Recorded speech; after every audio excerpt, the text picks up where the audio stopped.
All right, let's take a look-see. All right, let's get this bigger here so we can see it. All right. Okay, here we have Metatron making a big announcement post, right? And this is actually good because when people are ineffectual and sort of stagnant and they don't really care, they don't do these posts. They don't make these posts. He feels obligated to make a stance. That's a good indication. Okay, I'm going to try to take this as charitably as possible. This is not a wreck, Metatron. All right, he says, since I publicly said I'm going to raise my child Christian, people have been leaving comments that look like this. Make sure he is Protestant. Catholics aren't Christians. Make sure he is Catholic. Only Catholics are Christians. And every other flavor. I'm going to say it bluntly. If you believe Jesus is God and you believe he was resurrected, you're a Christian. I don't care which version still fits the definition. The doctrinal differences on everything else could make you right or wrong on doctrine, but you still are a Christian no matter what. If Orthodox, Catholic, and all the rest. The idea of a denominational exclusivity whereby only your single version makes you a Christian is satanic and of the devil. Now that's where he really overstepped. Everything up to the point is predictable and you can be guided through. That position is way over the top. He wants to push people away from considering themselves Christians. The Lord wants us all to come to him. I am not willing to change my mind on this view. That right there is a red flag. I'm not willing to change my mind on the view. Now, I want to show you if, it's very unlikely Metatron will see this take, but maybe someone who takes this take to him, he'll see it. A bunch of problems already. There's a type of contradiction here. Making the claim, if you believe Jesus is God and you believe he was resurrected, you're a Christian, is itself an exclusive position. Metatron. Your argument is against exclusivity of a certain position, but you're making a claim of a certain position. You made the claim. If you believe Jesus is God and you believe he was resurrected, you're a Christian. That's exclusivity. But you're arguing against exclusivity.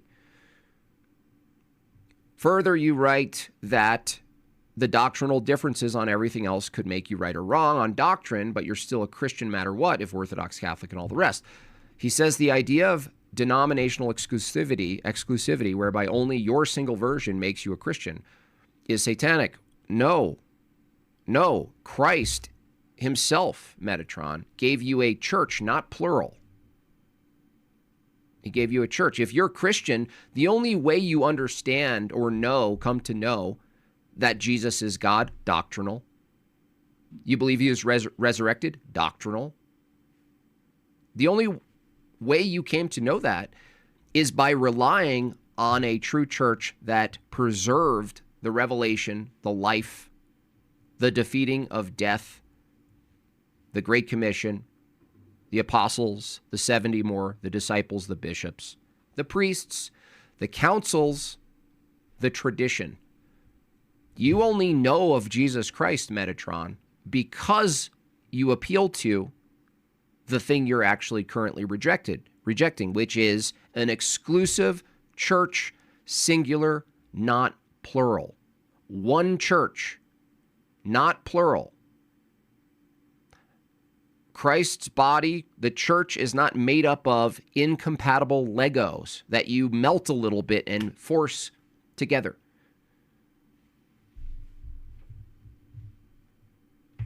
Okay? I'm not willing to change my mind. Now, you want to approach if you knew this guy, I don't personally, you would approach him a little bit gently, because someone who feels backed into a corner and says outright, I'm not going to change my mind, they're feeling probably a bit defensive right off the bat.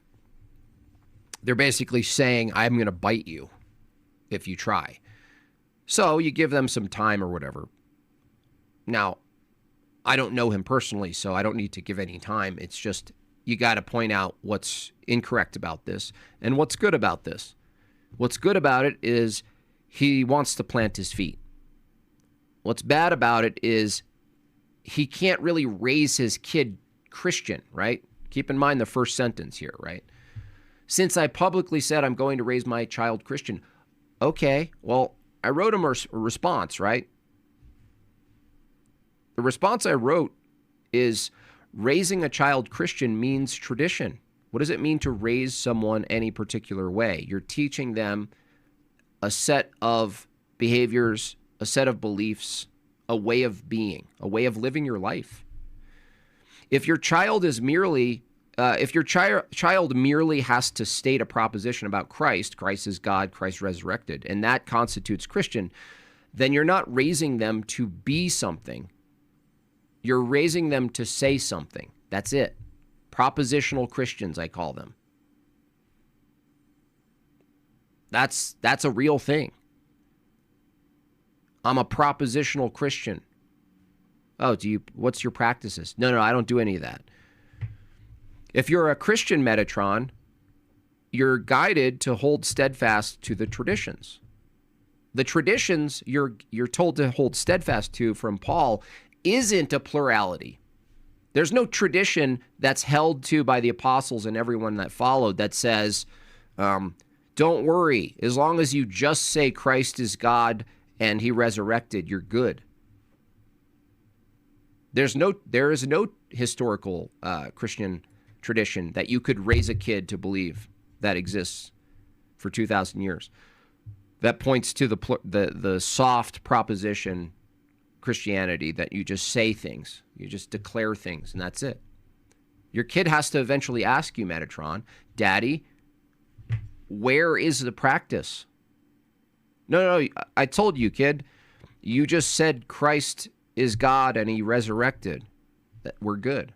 Wait, yeah, but where do I go? Where do you go to church for that? You've just included every single church that starts with the proposition, right? Metatron, I don't know if you noticed, but there are a whole slew of claimed churches that have female priests and gay priests and everything else in between that actually agree with you. They think Christ is God, and they believe he's resurrected. Are you going to take your kid to that church?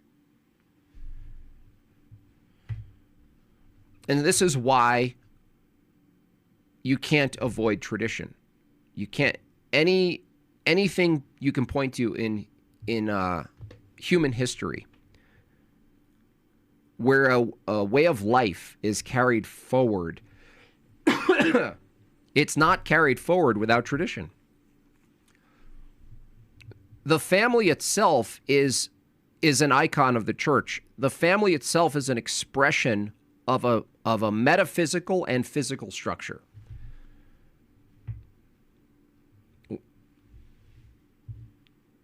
It's an expression, an image, if you will, of the church itself, structurally. And what is a family if not the passing down of your beliefs and wisdom and knowledge and praxis through your generations, down through the children? In a sense, they're born into. You're ongoingly, in a sense, baptizing them into what the family believes. Ongoing, every day, every single day. And you're expecting them to hold steadfast to the traditions of your family. Okay? That's basically what you're saying when you're a father. When you're a mother, the parents are teaching the kids to hold steadfast to what you've learned.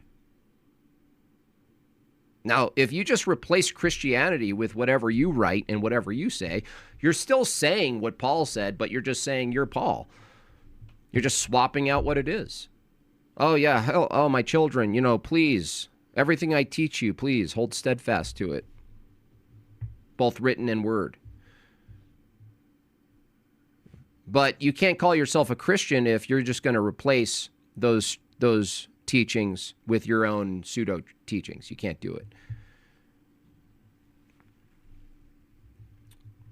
And nobody does it.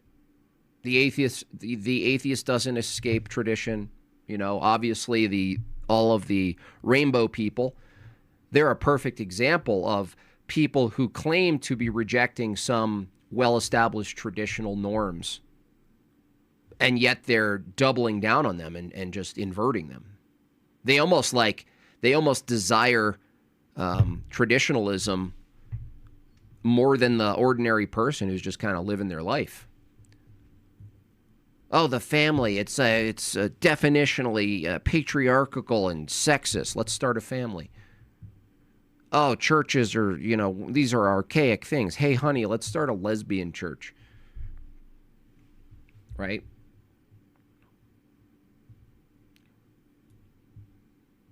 And so Metatron is almost like a perfect, a candidate to watch. He's famous. He's loud. People follow him. People listen. And honestly, this phenomenon keeps happening over and over again. People are in one column of a belief and a practice, ideology, and they sort of move their column. They jump columns. It's like they're balancing on the top of a column, and you jump columns, and you're like at the top of a column, and you're like, oh, I'm going to be Christian now, whether you're Nala Ray or anyone else, and you just don't even look down. You don't even look down. You're like, no, I'm standing on the column of Christianity at the top of it, at the peak of it. Don't listen. I'm going to jump on the column of Christianity, and nobody's going to tell me to look at everything beneath me that's holding me up. I will not change my position on this. Well, Metatron, you might change your view on it when you start to ask yourself, what is it to practice Christianity? And this is why praxis can't be separated from the doctrine. And by praxis, I mean tradition. This is why you can't separate tradition from the Bible. You can't separate any of it. They're bound together. They're completely intertwined. But you try. You're going to give it a shot. You're going to try. That's okay. Maybe your job is to try that and fail and go, wait, I forgot. What am I doing? But the idea, this is the real perverse part that he said here. The idea, he says, of denominational exclusivity, whereby only your single version makes you a Christian, is satanic and of the devil. No. It's a total opposite, Metatron. The idea of a plurality of contradicting parts of a body that make up a body, that's satanic and of the devil. That's what the devil wants you to hear. It's a total opposite. It's actually the devil whispering to you to resist this idea of narrowness of a true church. That's the single exclusive church for Christ.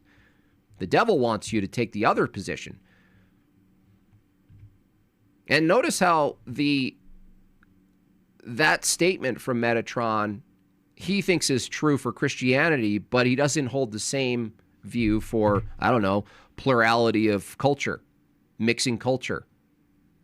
If a culture said, no, there's a true cultural identity and norms we have in this country, pick a country. We're arguing for a narrow way we do things. This is how we view things. This is how we view people. This is how we eat. This is how we do things, right? Imagine looking at that as like satanic or inverted. You would never say that. So you have to start connecting your political takes to your theological takes, but sometimes your political takes are distant from your theological takes. But your theological takes are always going to be right there. And what you're seeing is a clashing of political takes that would be compatible with perhaps a Christian take, but the only way you could make it compatible is if the Christian take was itself exclusive, that it had a very strong, narrow position. You can't possibly say a plurality of Christian takes that just rest on two propositions, Christ is God and he resurrected. They can completely vary on so many things. Abortion. Can you be pro-abortion and be a Christian, Metatron, as long as you said Christ is God and you believe he was resurrected? Could you be pro-abortion? According to you, you can. So he'll face all this stuff, right? The more he talks about it anyway, he'll face this stuff and realize that he's not in the greatest position to defend it. But his announcement still is half encouraging. It's half encouraging. I think he's a good guy, but very misguided on this, and you're illustrating. He seems good faith, though it might actually come around. I think he will. That's why I'm elucidating on the approach here. This is not, you don't, with Metatron, you don't destroy him. This is not the instance where you destroy. But a loving, firm pushback is what he needs. I've been attending Divine Liturgy and going to start catechesis in the fall. Glory to God. Thanks for everything you do. Of course. That's really beautiful to hear. According to Metatron, the devil is a Christian. Yeah, Jason. I mean, he doesn't realize. I don't think he realizes what he's saying, though, Jason. He will. He will. The moment you go, what's practice? What is practice? How do I practice Christianity? Where do I go to church? What is the church? What's going on?